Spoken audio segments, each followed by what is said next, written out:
السلام عليك يا أبا عبد الله. بسم الله الرحمن الرحيم. الحمد لله رب العالمين، والصلاة والسلام على رسوله والأئمة الميامين وسلم تسلیما. اما بعد، ماہ مبارک رجب المرجب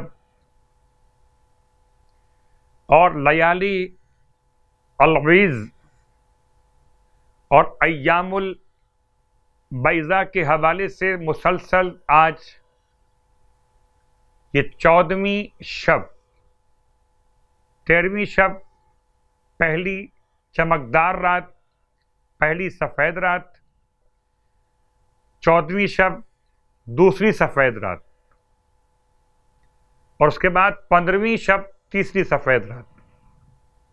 لیالی رات کی جمع، اور بیضاء کہتے ہیں روشن. یہ 3 راتیں جن کا تذکرہ کل آ چکا، اور آج کی شب روشن ہونے کے ساتھ ساتھ ماتم کی شب ہے.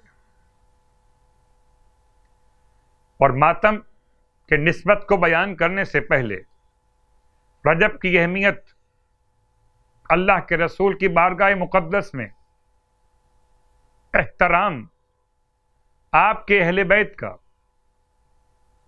اور احترام اہل بیت کے ساتھ اطاعت اہل بیت.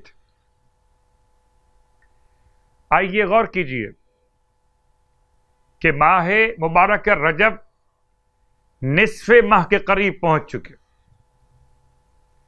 اس میں مخصوص نماز 14ویں رات کی نماز 30 رکعت نماز، جس کی ہر رکعت میں الحمد کے بعد سورہ توحید اور سورہ کہف کی آخری آیت قل انما انا بشر مثلکم یوحی الی الی آخر الآیہ. تو 30 رکعت نماز، ہر رکعت میں الحمد کے بعد سورہ توحید 1 مرتبہ، اور سورہ کہف کی آخری آیت قل انما انا بشر مثلکم یوحی الی الی آخر الآیت. تو یہ 30 رکعت نماز کا مطلب 2 رکعت کر کے 15 نمازیں مکمل کی جائیں گی 14ویں رات کی نماز کی نیت کا. اس کے ثواب سے متعلق اللہ کے حبیب صلی اللہ علیہ وآلہ وسلم ارشاد فرماتے کہ جو کوئی اس نماز کو بجا لاتا ہے،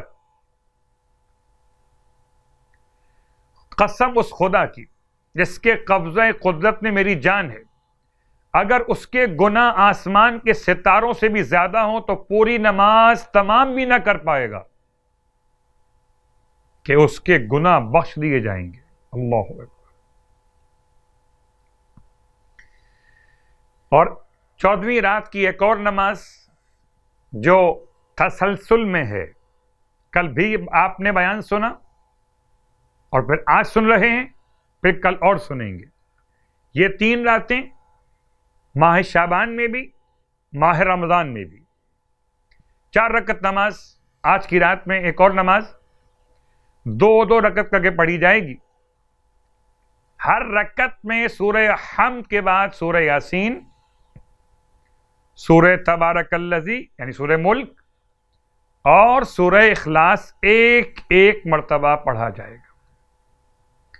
اور آج کی رات میں تیسری نماز، نماز سلمان فارسی، جیسے کہ بیان کیا جا چکا 10 رکعت نماز، نماز سلمان فارسی.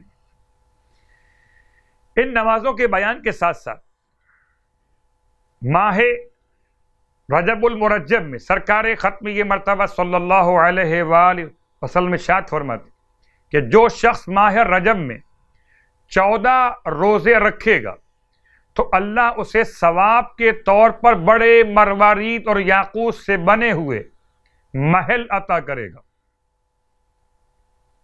جسے نہ آنکھوں نے دیکھا اور نہ کانوں نے سنا اور نہ انسانی ذہن میں ان کا خیال آیا. سبحان اللہ.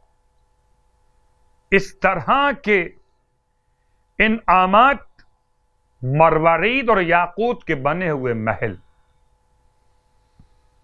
محل تو ملیں گے اہل ایمان کو جنت میں. فرش عزا کی برکت اپنے مقام پر. خدا ہم سب کو نصیب کرے کہ شب شہادت عقیل بنی ہاشم جناب زینب کبریٰ سلام اللہ علیہ ماتم کی رات، مصیبت کی رات، آل محمد کے گھر میں قیامت کی رات، جو بہت روتی تھی اپنے بھائی کو. وہی بیوی جس کے سامنے اس کے بھائی کو ذبح کیا گیا، وہی بیوی جس نے اپنے بچوں کا ماتم نہ کیا. ہاں، جب ماتم کیا تو مولا حسین اپنے بھائی کا ماتم کیا. بس ایک جملہ آپ کی خدمت میں.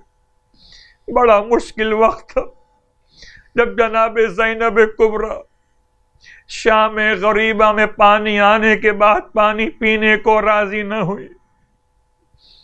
سب کہتے تھے بی بی کچھ پانی پی لیجئے کہ جان بچا لی جائے. فرماتی تھی پیاسے رہ گئے میرے ماں جائے، کس طرح زینب پانی پی سکے گی.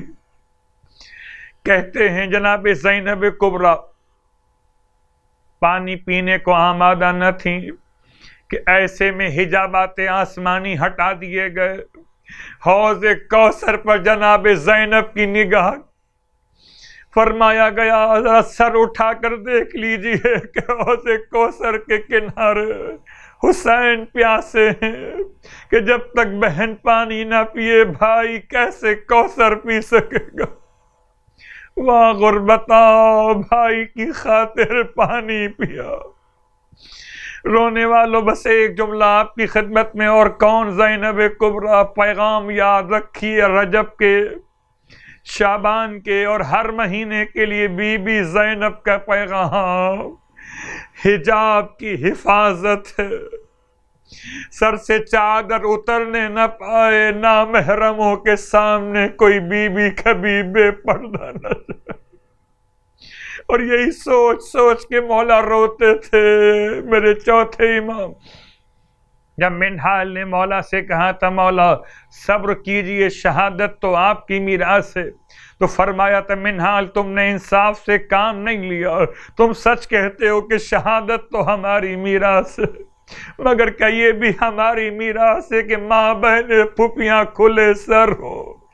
کہیں شام کا بازار، کہیں کوفے کا بازار. ارے وہی بی بی بھائی کو روتی رہی، یہاں تک کہ شام کے علاقے میں جہاں بھائی کا سر ایک باغ میں لگے ہوئے درخت پہ ٹانگا گیا تھا، وہاں جب قافلہ چوتھے امام جناب زینب کبریٰ کے ساتھ بعد واقعات کربلا پہنچے تھے، وہیں ظالم نے سر پر بیلچے کا وار کیا. بی بی نام حسین لیتی ہوئی دنیا سے رخصت ہو گئی. الا ولعنۃ اللہ علی القوم الظالمین وسیعلم الذین ظلموا ای منقلب ینقلبون.